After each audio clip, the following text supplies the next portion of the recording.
Eu quase perdi minha bolsa por causa de uma nota injusta. Depois descobri que minha professora achava que eu queria o marido dela. Eu nunca fui o tipo de aluna problemática. Na verdade, sempre fui o oposto disso.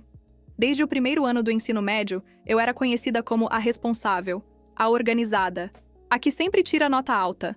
Não porque eu queria ser melhor que alguém, mas porque eu sabia que aquela escola era meu único caminho para sair da realidade que eu vivia em casa. Minha mãe trabalhava o dia inteiro. Meu pai nunca esteve presente. Bolsa de estudos não era luxo, era necessidade. E foi exatamente no último trimestre do terceiro ano que tudo começou a dar errado. A professora Helena, literatura, sempre teve um jeito difícil. Não era abertamente grossa, mas tinha aquele ar de superioridade constante. Falava como se estivesse sempre analisando as pessoas, como se enxergasse defeitos invisíveis. No começo, eu gostava dela. Ela elogiava minhas redações. Dizia que eu tinha maturidade na escrita. Chegou a ler um texto meu em voz alta para a sala inteira. Mas alguma coisa mudou. E mudou de repente. Foi depois de uma apresentação oral. Eu falei sobre relações de poder em romances clássicos. Estava preparada. Tinha estudado dias. Quando terminei, a sala ficou em silêncio. Aquele silêncio bom, de atenção. Ela me olhou por alguns segundos e sorriu de canto. Interessante. Mas você sempre fala como se tivesse certeza absoluta de tudo. Aquilo ficou na minha cabeça. Na semana seguinte, recebi minha primeira nota baixa com ela. 6/0 em uma análise textual que eu tinha certeza que estava acima da média. Pedi para ver os critérios de correção. Ela respondeu: nem sempre quantidade de palavras significa profundidade. Aquilo não fazia sentido. Eu nunca escrevi encheção de linguiça. Minhas análises eram objetivas. Mas deixei passar. Até que começou a virar padrão. Comentários sarcásticos, correções mais duras só nos meus trabalhos, comparações desnecessárias com outros alunos. E o pior, pequenos constrangimentos em sala. Alguns alunos precisam entender que talento não é tudo, ela dizia olhando para mim. A turma começou a perceber. Alguns colegas até comentaram: ela pega no seu pé, né? No início, eu tentei racionalizar. Talvez eu estivesse exagerando. Talvez ela estivesse tentando me desafiar academicamente. Mas então veio o trabalho final do trimestre. Valia metade da nota. Metade. Eu precisava de no mínimo 7 para manter a média da bolsa. Passei 2 semanas fazendo aquele trabalho. Pesquisei além do pedido. Revisei 5 vezes. Pedi para uma amiga ler. Pedi para o professor de história dar uma olhada por cima. Eu tinha absoluta certeza de que estava excelente. No dia da entrega, ela recebeu meu trabalho com um olhar estranho. Não disse nada. 2 semanas depois, as notas saíram. 5,5. Eu senti o chão sumir.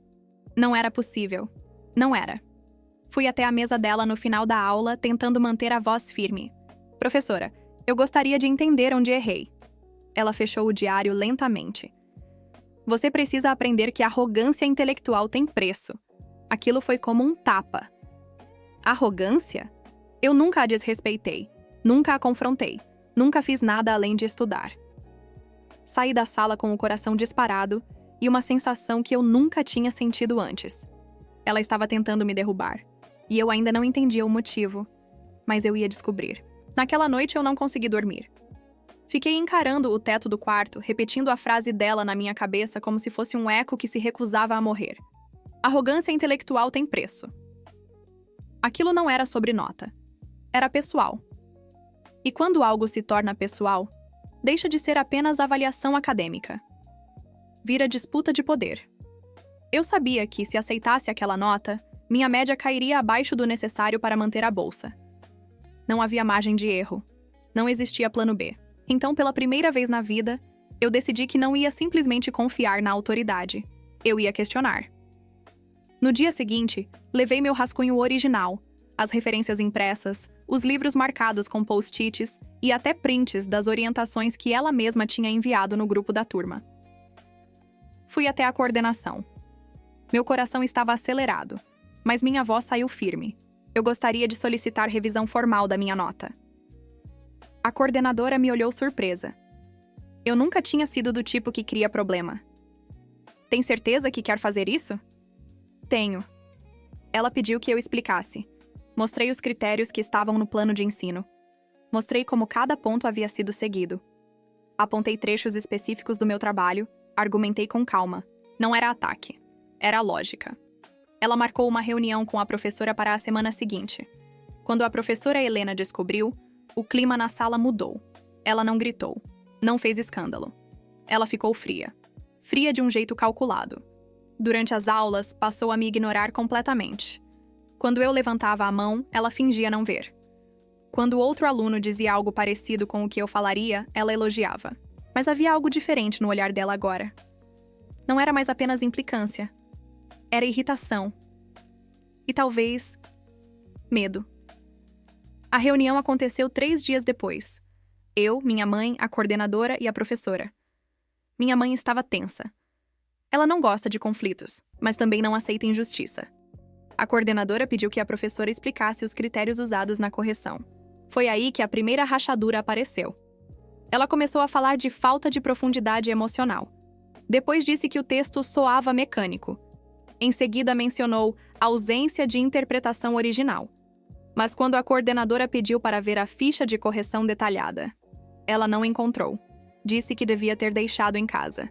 Aquilo não era normal. Professores não perdem critérios de avaliação de um trabalho final que vale metade da nota. A coordenadora franziu a testa. Sem a ficha, precisamos reavaliar o trabalho. O silêncio na sala ficou pesado. Ela me lançou um olhar que eu nunca vou esquecer. Não era de alguém que foi contestado. Era de alguém que foi exposto. Saí da reunião com uma mistura estranha de alívio e tensão. A nota seria revisada, mas eu sabia que aquilo não tinha terminado. E então algo aconteceu que mudou completamente minha percepção da situação. No dia seguinte, uma colega que trabalhava como auxiliar na biblioteca me chamou no intervalo. Eu não sei se devia te contar isso, mas ouvi seu nome na sala dos professores. Meu estômago gelou. O que falaram? Ela hesitou. A professora Helena disse que você é manipuladora, que faz as pessoas ficarem do seu lado, que você gosta de parecer vítima. Eu senti um calor subir pelo peito. E então algo aconteceu que mudou completamente minha percepção da situação. No dia seguinte, uma colega que trabalhava como auxiliar na biblioteca me chamou no intervalo. Eu não sei se devia te contar isso, mas ouvi seu nome na sala dos professores. Meu estômago gelou. O que falaram? Ela hesitou. A professora Helena disse que você é manipuladora, que faz as pessoas ficarem do seu lado, que você gosta de parecer vítima. Eu senti um calor subir pelo peito. E, pela primeira vez, eu comecei a perceber que talvez eu não fosse o verdadeiro problema naquela história. Talvez eu fosse apenas o gatilho. Mas o que eu ainda não sabia era que essa obsessão dela comigo estava ultrapassando os limites da sala de aula. E que, sem querer, eu estava prestes a descobrir algo que não tinha absolutamente nada a ver com literatura. E tudo a ver com o casamento dela. Depois da reunião, a escola inteira parecia diferente. Ou talvez fosse só a forma como eu estava enxergando tudo. Quando você descobre que alguém em posição de autoridade está tentando te prejudicar, cada detalhe começa a parecer suspeito. Cada conversa interrompida quando você se aproxima. Cada olhar trocado no corredor. Eu passei a observar mais. Não por paranoia, por sobrevivência. A reavaliação do meu trabalho ainda não tinha saído, e enquanto isso eu precisava continuar assistindo às aulas dela como se nada estivesse acontecendo. Mas não estava tudo normal. Ela passou a evitar contato visual comigo completamente. Quando precisava mencionar algo relacionado à turma, falava olhando para a janela, para o quadro, para qualquer lugar, menos para mim. E então aconteceu algo que me deixou alerta de verdade. Numa quarta-feira, eu fui chamada na secretaria para resolver um documento da bolsa. A funcionária me pediu para esperar porque o sistema estava lento. Enquanto isso, fiquei sentada perto da porta da sala administrativa. A porta estava entreaberta, e eu ouvi meu nome. Não era imaginação, era a voz dela. Eu estou avisando, essa menina não é o que parece. O coração começou a bater forte. Outra voz respondeu. Masculina, calma. Você está levando isso longe demais. Eu reconheci a voz. Era o marido dela. Ele trabalhava na parte administrativa da escola. Sempre foi discreto, educado. Eu mal falava com ele além de cumprimentos. Eu não queria ouvir, mas eu ouvi. Ela manipula as pessoas. Conseguiu até colocar a coordenação contra mim. A professora disse com a voz alterada. Ou talvez você esteja exagerando de novo, ele respondeu. De novo. Aquilo ficou ecoando na minha cabeça. Não era a primeira vez que ela criava um conflito. O tom dele não era de alguém defendendo a esposa. Era de alguém cansado. A conversa continuou, mais baixa, mas eu consegui captar pedaços. Ela dizia que eu fazia joguinhos, que eu gostava de chamar atenção, que eu a desafiava com o olhar. Eu nunca fiz nada disso. Mas o mais estranho foi quando ela disse: "Ela me lembra aquela época, e você sabe muito bem do que eu estou falando." Houve um silêncio pesado. Ele respondeu mais firme: "Isso não tem nada a ver com ela." Eu senti um arrepio. Não era sobre escola, não era sobre notas, era algo do passado dela. Algo mal resolvido. Algo que tinha relação direta com o marido. E de alguma forma, eu tinha virado o gatilho. Naquele momento, eu poderia ter simplesmente ido embora, mas eu permaneci ali, parada, fingindo mexer no celular, enquanto tentava entender o que estava acontecendo. Então ouvi algo que mudou tudo. Se você continuar criando problemas por causa dessa aluna, vai acabar prejudicando a si mesma. Ela respondeu quase sussurrando: "Eu não vou deixar outra garota tirar o que é meu." Meu estômago afundou. Outra garota? Tirar o que é dela? Eu finalmente entendi o tamanho da distorção. Na cabeça dela, eu não era uma aluna. Eu era uma ameaça. Não acadêmica, pessoal. Talvez pela diferença de idade. Talvez por eu sempre estar envolvida em projetos escolares. Talvez por eu falar com todo mundo com naturalidade. Ou talvez porque ela estivesse vendo fantasmas onde não existiam. Eu nunca tive qualquer tipo de interação inadequada com o marido dela. Nunca dei abertura. Nunca pensei nada além de funcionário da escola. Mas a insegurança dela transformou algo inexistente em rivalidade. E foi aí que eu comecei a ligar os pontos. Os comentários sobre eu chamar atenção demais. As acusações de manipulação. A obsessão em me diminuir. Não era sobre arrogância, era ciúme. Um ciúme completamente irracional. Naquela tarde, quando voltei para casa, sentei na cama e fiquei olhando para o nada. Eu tinha duas opções: fingir que não sabia de nada e esperar a tempestade passar. Ou usar aquilo para me proteger de vez. Eu não queria destruir ninguém, mas também não ia permitir que uma paranoia acabasse com o meu futuro. No dia seguinte, a coordenadora me chamou novamente. Meu trabalho havia sido reavaliado. Nota final: 9,0. Ela não estava presente na sala quando a notícia foi dada. A coordenadora apenas disse: "Houve inconsistências na primeira correção." Inconsistências. Uma palavra elegante para algo muito maior. Quando saí da sala, cruzei com a professora no corredor. Ela soube. Pelo olhar, eu soube que ela soube. E pela primeira vez, eu não vi arrogância nos olhos dela. Eu vi descontrole. O que eu ainda não imaginava era que aquele descontrole não ia ficar restrito à escola. Ele ia atravessar a porta da casa dela. E quando atravessasse, não teria volta. Depois que minha nota foi alterada para 9, algo mudou definitivamente. Não foi imediato. Não houve gritos no corredor ou cena dramática na frente da turma. Foi pior. Foi silencioso. A professora Helena entrou na sala 2 dias depois da reavaliação como se nada tivesse acontecido. Mas havia algo quebrado nela. A postura rígida demais. O sorriso forçado. A forma como segurava o livro com força excessiva. Os dedos quase brancos. Ela não mencionou meu nome em momento algum, mas também não me olhou. Era como se eu tivesse deixado de existir. E por mais estranho que pareça, aquilo me incomodava mais do que os ataques indiretos, porque silêncio, às vezes, é preparação. Naquela semana começaram os boatos. Primeiro, discretos. Comentários soltos na sala dos professores. Depois, cochichos entre funcionários. A porta da sala do marido dela estava fechada, mas dava para ouvir discussão. Alta. Não era conversa tensa. Era discussão. A voz dela estava alterada, tremendo. "Você me expôs na frente da coordenação!" Ele respondeu firme. "Eu não fiz nada além de dizer a verdade." "A verdade? Você ficou do lado dela." "Eu fiquei do lado do que era correto." Houve um silêncio curto. E então, ela disse algo que fez meu corpo inteiro arrepiar. "Você acha que eu não percebo o jeito que você olha para ela?" Meu coração quase saiu pela boca. Aquilo tinha ultrapassado qualquer limite racional. "Ela é uma aluna!" Ele respondeu indignado. "Você está ouvindo o que está dizendo? Eu conheço esse padrão. Eu já vivi isso antes." A frase saiu quebrada, como se estivesse vindo de um lugar antigo. Ele respirou fundo. Você precisa parar de transformar insegurança em acusação. A palavra insegurança foi dita com peso. E naquele momento eu entendi algo essencial. Eu não tinha destruído nada. Aquilo já estava rachado há muito tempo. Eu só fui o estalo que fez o vidro quebrar. A discussão aumentou. Ela começou a chorar. Um choro descontrolado, misturado com acusações desconexas. Falava sobre passado, traição, promessas não cumpridas, coisas que não tinham absolutamente nada a ver comigo. Mas, na cabeça dela, tinham. Porque eu representava algo. Talvez juventude, talvez ameaça, talvez comparação, talvez apenas um espelho de algo que ela sentia que estava perdendo. Eu saí dali antes que alguém percebesse minha presença.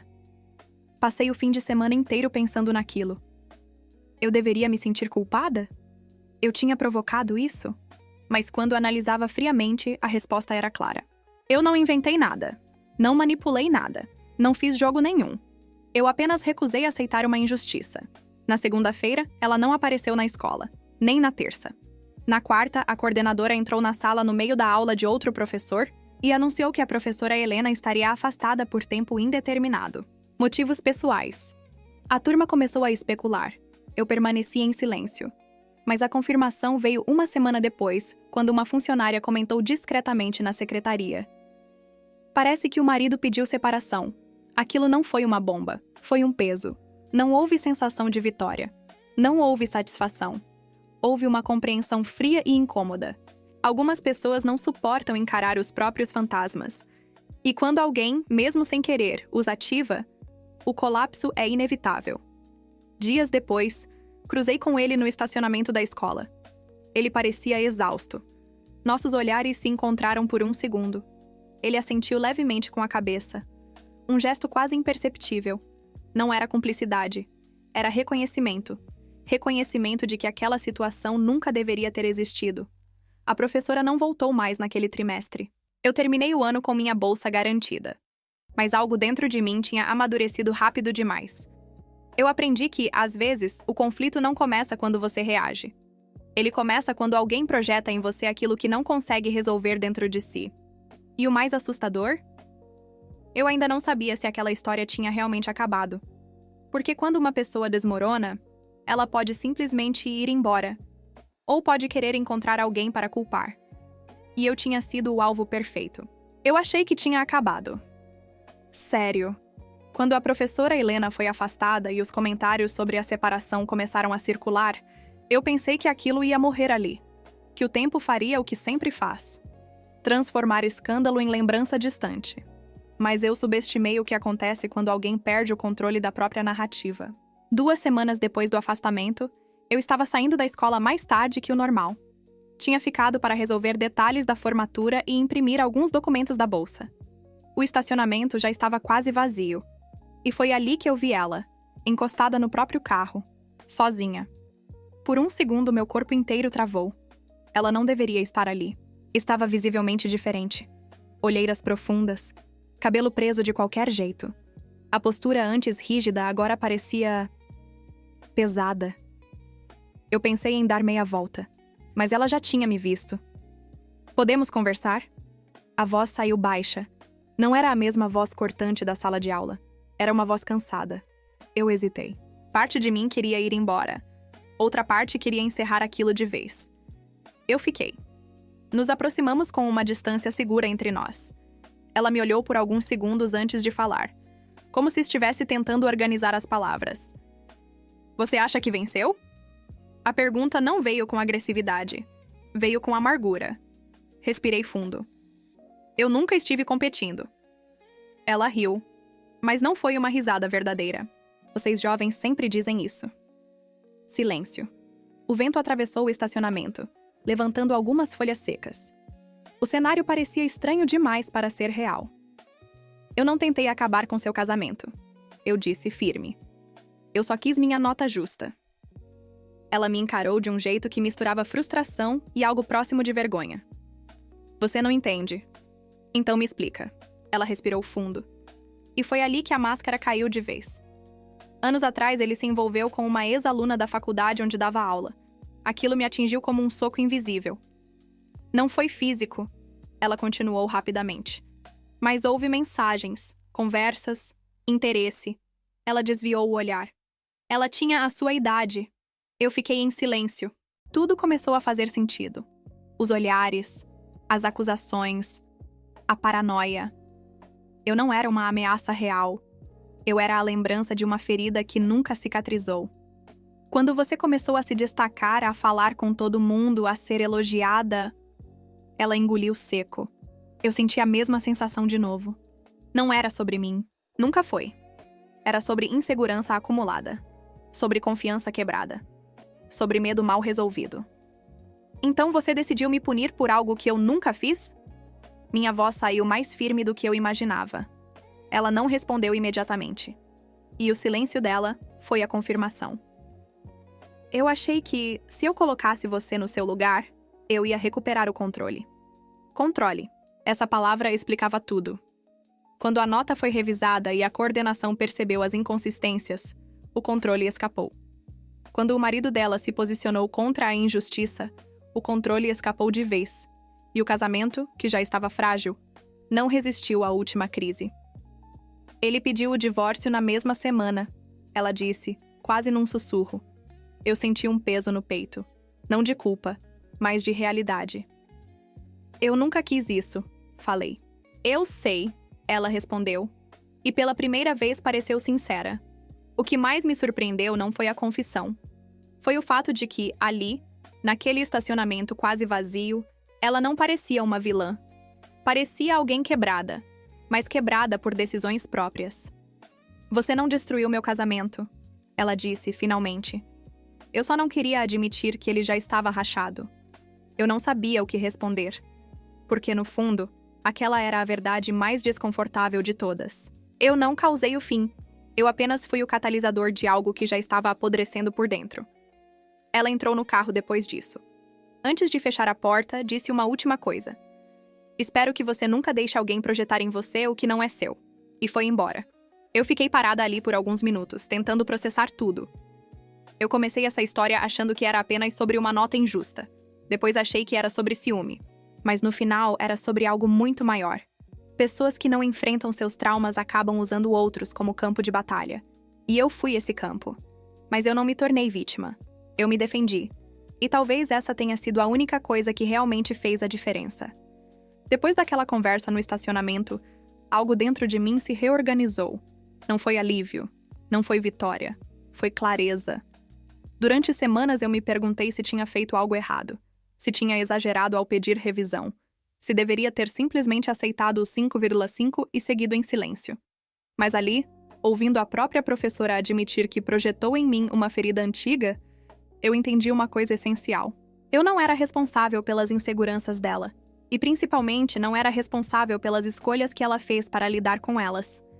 A escola seguiu. A vida seguiu. Mas o ambiente nunca voltou a ser exatamente o mesmo. A substituta que entrou para terminar o trimestre era gentil e profissional. As aulas fluíam. Não havia tensão. Não havia indiretas. Não havia aquela sensação constante de estar sendo analisada por motivos que não tinham relação com o conteúdo. E isso me fez perceber o quanto eu tinha me acostumado ao desconforto. A gente se adapta ao absurdo quando ele vira rotina. Só percebe o peso quando ele sai. Na semana da formatura, recebi oficialmente a confirmação da bolsa integral na faculdade. Quando vi o e-mail, minhas mãos começaram a tremer. Era isso. Era por isso que eu não podia ter aceitado aquela injustiça. Não era ego. Não era orgulho. Era futuro. No ensaio da formatura, caminhei pelo palco vazio e olhei para as cadeiras ainda desmontadas. Pensei em tudo que tinha acontecido naquele último trimestre. Eu poderia ter sido reprovada. Poderia ter perdido a bolsa. Poderia ter carregado uma injustiça como marca final do ensino médio.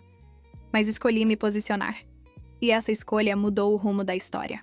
No dia da cerimônia, o auditório estava lotado. Pais emocionados, flashes, abraços. Eu vi o ex-marido dela sentado na parte lateral, trabalhando na organização do evento. Ele parecia diferente também. Mais quieto, mais fechado. Nossos olhares se cruzaram rapidamente. Não houve constrangimento. Houve algo mais complexo. Consciência. Consciência de que duas vidas tinham sido atravessadas por um conflito que nunca deveria ter existido, mas que revelou verdades que estavam escondidas. Durante o discurso dos alunos, fui escolhida para representar a turma. Quando subi no palco, o microfone parecia mais pesado do que deveria. Eu não citei nomes, não contei detalhes, não expus nada, mas falei sobre algo que aprendi naquele ano. Às vezes, a maior prova que a vida coloca na nossa frente não é sobre conteúdo, é sobre caráter. Nem todo obstáculo é erro nosso. E nem toda autoridade está certa. Mas se a gente souber quem é, ninguém consegue definir nosso valor por insegurança própria. Houve silêncio. Depois aplausos. Não era indireta. Era libertação. Quando desci do palco, minha mãe me abraçou chorando. Você enfrentou isso sozinha e ficou mais forte. Eu sorri, mas por dentro sabia que não foi só força, foi decisão. Dias depois da formatura, soube por uma funcionária que a professora Helena não voltaria para a escola no ano seguinte. Pediu transferência para outra cidade. Recomeço. Talvez fosse o que ela precisava desde o início. Nunca mais nos falamos. E, sinceramente, não sinto necessidade. Porque essa história não terminou com o casamento dela acabando. Terminou comigo entendendo algo muito maior. Você não controla o que os outros projetam em você. Mas controla se aceita ou não carregar aquilo. Eu poderia ter carregado a culpa. Poderia ter assumido um peso que não era meu. Poderia ter me calado para manter a paz. Mas paz construída sobre injustiça é só silêncio disfarçado. E eu escolhi não me silenciar. Hoje, quando lembro de tudo isso, não penso nela como vilã. Penso nela como alguém que deixou o passado governar o presente. E penso em mim como alguém que aprendeu cedo demais que maturidade não tem idade. Algumas histórias acabam com vingança. Outras acabam com aprendizado. A minha acabou com liberdade. E talvez isso seja muito mais poderoso.